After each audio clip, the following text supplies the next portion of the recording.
Hello, শোনো, আমি ঘর থেকে পালিয়ে এসেছি। কি? কোথায় তুমি? আরে দরজাটা খোলো তাড়াতাড়ি, আমি তোমার দরজার সামনেই দাঁড়িয়ে আছি। কি? দরজা খুলতে এত সময় লাগে? সরো। কি তুমি ঘর থেকে পালিয়ে এসেছো কেন? তুমি কি চাও আমি ওই টাকলুর সাথে বিয়ে করিনি? তো কি হয়েছে? টাকলুই তো। কিন্তু সরকারি চাকরি তো করে। আমি তো পাগল। ঠিক আছে, যাচ্ছি আমি টাকলুর কাছে। আরে মজা করছিলাম।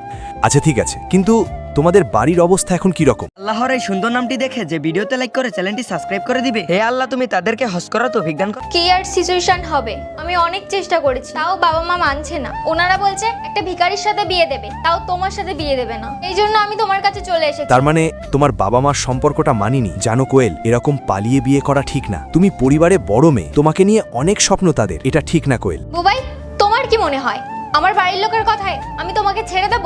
আমি ওই রকম মেয়ে না। আমি নিজের ভালোবাসার জন্য শেষ পর্যন্ত লড়তে পারি। কোয়েল, আমি জানি তুমি তোমার জায়গা থেকে এখন ঠিক, কিন্তু এরকম পরিস্থিতিতে পালিয়ে বিয়ে করাটা ঠিক না। আমি তোমাকে ছাড়া থাকতে পারবো না। বন্ধুরা, এরপরে কি হলো সেটি দেখতে হলে কমেন্টে পার্ট 2 লিখে যাও।